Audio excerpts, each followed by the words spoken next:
Professor सौम्यव्रता Chaudhary, ये school of arts and aesthetics में professor हैं। तो मैं अब इनसे अनुरोध करूंगा कि ये अपने विचार रखें और इस पूरे सेशन को कंक्लूड करें। Thank you thank you.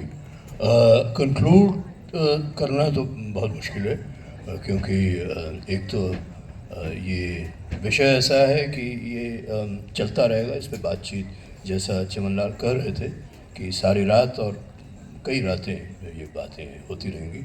और दूसरी बात यह है कि अभी तक वक्ताओं ने जो बातें रखी हैं वो इतनी उसमें इतना कुछ है कि उन सबको मिलाकर कोई उस तरह से उनका एक निचोड़ आपके सामने रखूं, ये मेरे काबिलियत से बाहर है। तो मैं सिर्फ अपनी छोटी सी बात, और क्योंकि अब खाने का वक्त हुआ, उसके बाद इतना अच्छा प्रोग्राम का इंतज़ार आप लोगों को है, मैं बहुत संक्षेप में अपनी बात रखूँगा।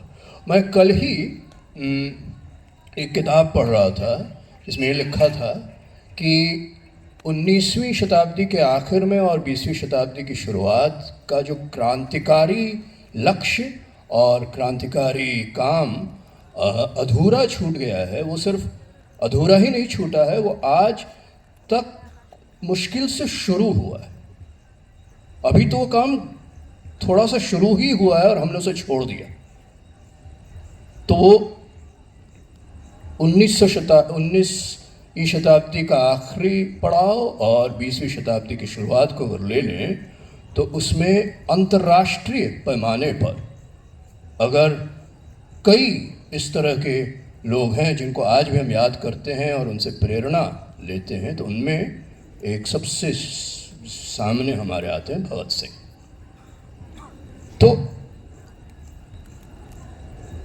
वो कौन सी प्रेरणा है, वो कौन सी सीख है जो आज भी उतने समय पहले से लेकर आज तक भगत सिंह और भगत सिंह जैसे और कई इस तरह के जो शहीद भी हैं लेकिन जो जिंदा हैं, क्योंकि शहादत तो एक तरह का बयान होता है ना, शहादत तो बयान होता है, तो उनका जो बयान है आज भी हमारे लिए बिल्कुल ज्वलंत है, जीता जागता है। तो वो बयान क्या है जो आज भी हमें सिखाता है? उसमें मुझे लगता है कि एक तरह का, मैं कास्ट क्लास वगैरह पे हम चर्चा में ये बात आज वक्त नहीं होगा, शायद हम कर सकते हैं, लेकिन मैं एक फंडामेंटल मौलिक बात रखना चाहता हूँ।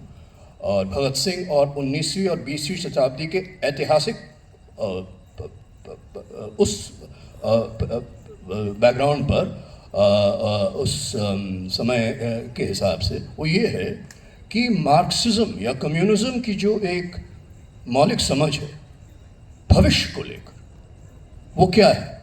वो ये है कि क्रांतिकारी लक्ष्य है राज्य व्यवस्था का आखिर कर खात्मा, and of the state, dissolution of the state, withering away of the state. मुझे ऐसा लगता है क्योंकि आज का विषय राज्य की तरफ से जो रिप्रेशन है, जो शोषण है, उस पर है और उस पर हमें बात करनी है, और बाकियों ने इतनी ज़रूरी बातें कही हैं।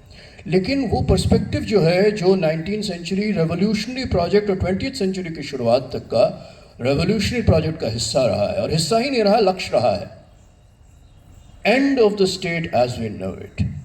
राज की जो समझ और जो कल्पना हमारी आज तक बनी हुई है, उसका खात्मा।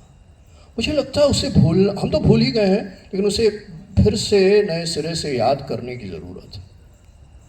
मेरे लिए ये आज बहुत अर्जेंट क्यों है, इसकी वजह है, मैंने अम्बेडकर पे तो कुछ काम किया है, लेकिन अभी मैंने हाल में जो छोटी सी किताब लिखी है वो अंतर्राष्ट्रीय पैमाने पर गाज़ा पर है, इजराइल और गाज़ा पर है। और आज जो इजराइल कर रहा है वो सिर्फ इजराइल नहीं कर रहा है, वो इजराइल एक तरह से इस बात का प्रदर्शन कर रहा है कि आधुनिक राज्य किस हद तक जा सकता है, राज्य व्यवस्था की हिंसा किस हद तक जा सकती है, जो किसी की कल्पना से बाहर है, लेकिन वो फिर भी कर सकता है। उसके पास वो रखता है अपने पास ये हिंसा करने की ताकत। तो ये सिर्फ इजराइल की बात नहीं है। भगत सिंह आज होते तो ज़रूर हमको सिखाते कि ये राज्य व्यवस्था, बुर्जुआ राज्य व्यवस्था और आधुनिक राज्य व्यवस्था की फंडामेंटल, मौलिक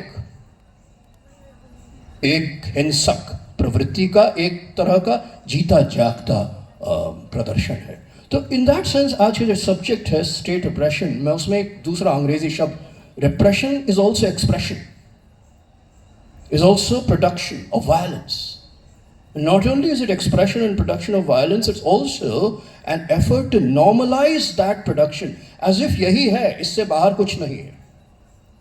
तो मैं बिल्कुल इसके मैं ये नहीं कह रहा हूँ कि स्टेट इंस्टीट्यूशंस जो काम शाहरुख कर रहे हैं, जो काम प्रशांत भूषण कर रहे हैं और कई लोग कर रहे हैं, जो मतलब जिस तरह की फिल्में मैंने तो देखी हुई है, उमा की फिल्में इतनी हिम्मती फिल्में हैं, एकदम प्रेरणा का स्रोत है वो, ये सब ज़रूरी है जो स्टेट इंस्टीट्यूशंस का क्रिटिक भी करती हैं और उन इंस्टीट्यूशंस को अपने जिम्मेदारी का एहसास और उन्हें याद दिलाती है। लेकिन उसको भी मुझे लगता है, और मुझे नहीं लगता मैं ऐसी कोई बात कह रहा हूँ जिससे ये लोग इत्तेफाक नहीं रखेंगे, कि उसका पर्सपेक्टिव, उसका horizon in a sense cannot be the state itself. In that sense truly क्रांतिकारी, सच में क्रांतिकारी उस फंडामेंटल सेंस में।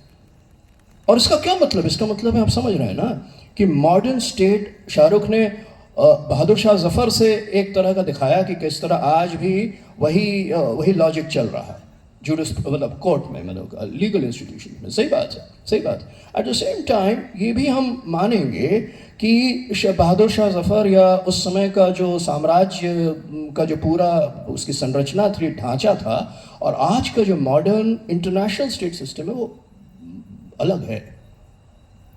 उसकी वैधता, उसका लेजिटिमेसी डिवाइसेस और उसकी हिंसा दोनों एक अलग पैमाने पर है। और उसका नाम क्या है, इसको कहते हुए हो सकता है हमें घबराहट हो या लगे कि इसको कैसे हम खारिज कर सकते हैं, उसका नाम कहना पड़ेगा, लोकतंत्र है।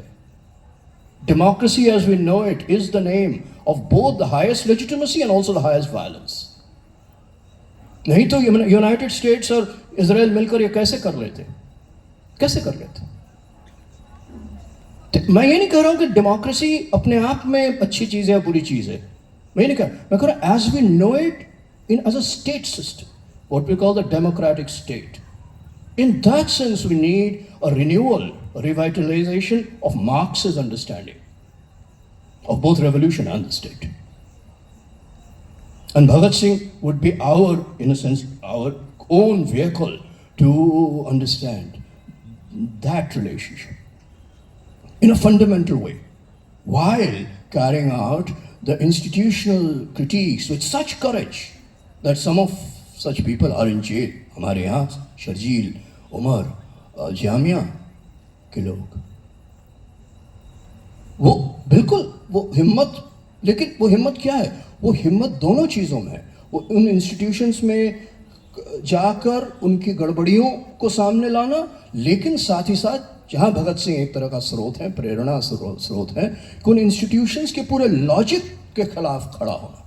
ये बात तो कॉलोनियल स्टेट भी समझता था, और ये बात आज का स्टेट जो एक तरह से जो स्टेट को हड़पा हुआ है, हालांकि इलेक्शन के माध्यम से ही सही, पार्टीज एक पार्टी है लेकिन पार्टी सिस्टम भी उसका हिस्सा है, वो इसलिए कभी कभी मुझे रोना भी आता है और हंसी भी आती है जब हर पार्टी भगत सिंह को बांट कर कहना चाहती है कि हम भगत सिंह, हमें हमें हमें भगत सिंह के नाम पर वोट दो।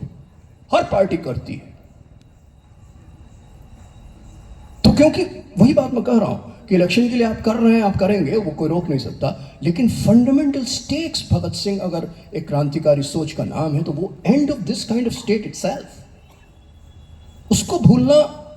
और इसलिए नहीं कि सिर्फ थियोरेटिकली सिर्फ भगत सिंह का मामला है, मामला आज और अभी का है। जैसा मैंने कहा, तो दोनों तरफ, एक तो वायलेंस का खुला प्रदर्शन जो इजराइल कर रहा है, और दूसरा वायलेंस का स्ट्रक्चरल नॉर्मलाइजेशन और एक तरह का क्या कहें सोशलाइजेशन।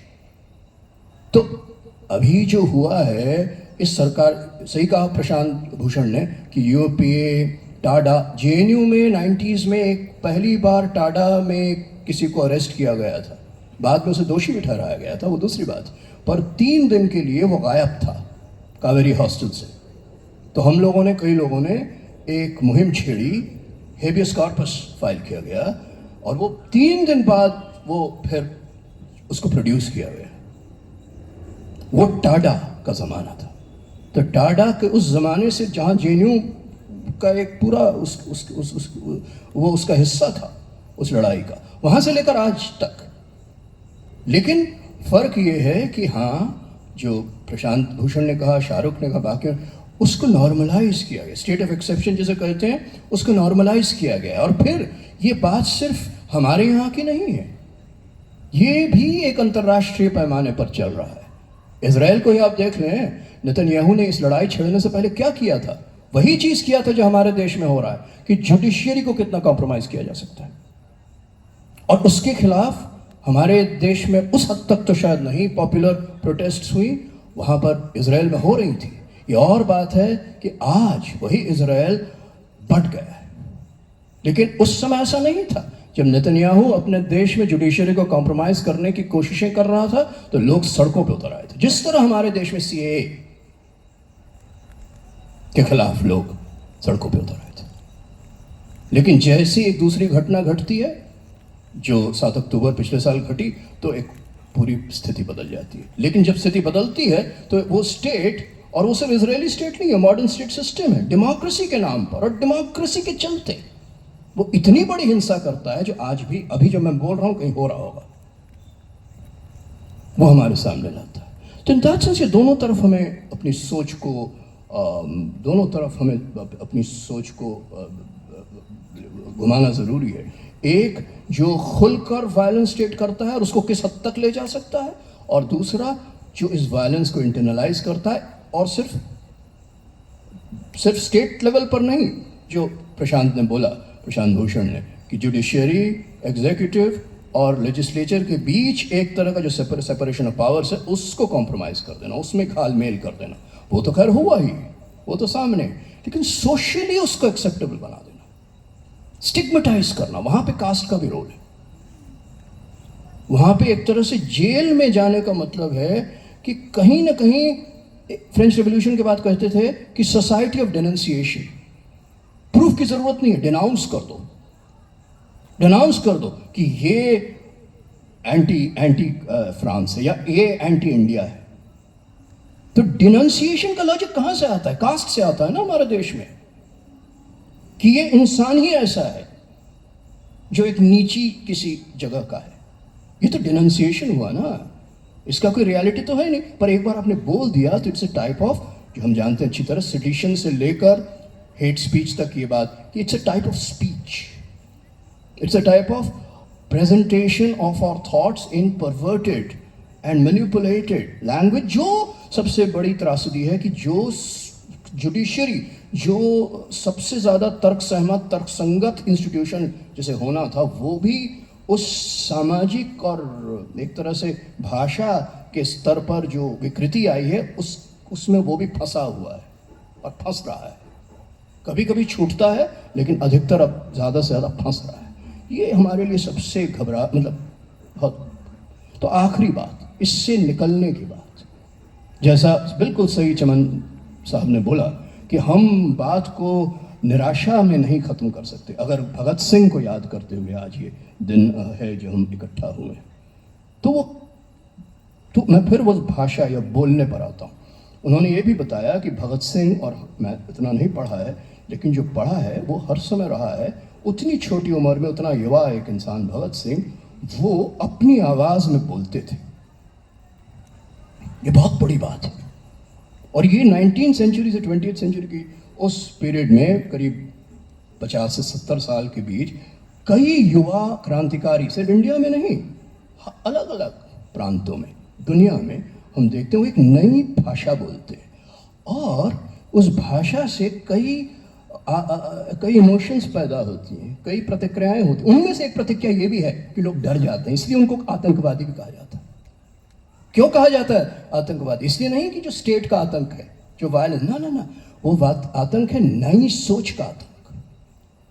तो फ्रेडरिक एंगल्स ने एक बार कहा था, the terrorists are the most terrorized, they are always trembling. यानी कि स्टेट टेरर जो है वो खुद टेरराइज्ड रहता है, हर समय कांपता रहता है, हर स्टेट कांप रहा है, और जितना कांप रहा है उतना ज़्यादा टेरर फैला रहा है। इससे बाहर एक अलग तरह की स्पीच, तो इसका भगत सिंह नहीं, भगत सिंह के ही करीब करीब, थोड़ा सा भगत सिंह उससे और बात के हैं, लेकिन यूरोप में एक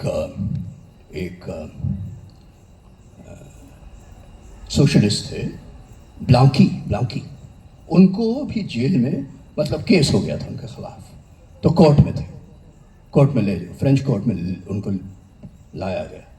तो किसी भी कोर्ट में कहते हैं ना, ये आज भी ब्यूरोक्रेसी का हिस्सा है कि आपकी आइडेंटिटी, आपकी पहचान और आपका ऑक्यूपेशन, आप क्या काम करते हैं। तो ब्लांकी ने कहा मेरा काम है प्रोलेटारियत होना। आपका प्रोफेशन क्या है? प्रोलेटारियत। तो कोर्ट ने कहा ऐसा कोई प्रोफेशन होता ही नहीं। आप टीचर हो सकते हैं, आप डॉक्टर हो सकते हैं, आप अनएम्प्लॉयड हो सकते हैं, पर प्रोलेटारियत कोई प्रोफेशन थोड़ी होता है। तो ब्लांकी ने कहा नहीं, मैं प्रोलेटारियत ही हूँ, यही मेरी पहचान है। अगर इस कोर्ट में जो प्रोसीडिंग्स हैं वो आगे बढ़ानी है, मेरे खिलाफ जो चार्जेस हैं उस पर अगर आगे पूरी प्रक्रिया बढ़ानी है, तो पहले आपको मेरी इस बात को मानना होगा कि मैं प्रोलेटारियत हूँ, जिसको दर्ज करना होगा आपको रिकॉर्ड्स में, स्टेट डिस्कोर्स में आपको दर्ज करना होगा कि प्रोलेटारियत एक नई पहचान है, अफर्मेटिवली। और आज पता नहीं क्या है फ्रांस में, लेकिन उस समय चाहे वो परेशान होकर हुए हो या उनके ब्लांकी के बोलने की जो उसमें जो ताकत थी, स्टेट की ताकत नहीं, एक अकेला इंसान की सोच की ताकत और भाग की ताकत की वजह से कोर्ट ने प्रोलेटारियत दर्ज किया, एक नया प्रोफेशन या आइडेंटिफिकेशन बना, being a proletariat. In that sense मुझे लगता है कि भगत सिंह एक रेवोल्यूशनरी थे, एज एक पहचान के तौर पर। वहां पहचान न किसी धर्म, न किसी प्रांत, न किसी देश की सीमा में बांधा जा सकता है। इसलिए मैं फिर कहता हूं कि आज अगर हम भगत सिंह को याद करते हैं तो वो जो भगत सिंह का काम था, जो अभी थोड़ा सा ही शुरू हुआ है और हम उसे भूलने चले हैं, उसे फिर से हम याद करें और आगे बढ़ाएं, जिसमें आप लोगों ने पहल की है। इसलिए आप लोगों को मैं मुबारकबाद देता हूं, जो एक कम्युनिस्ट इंटरनेशनलिज्म का है। Thank you.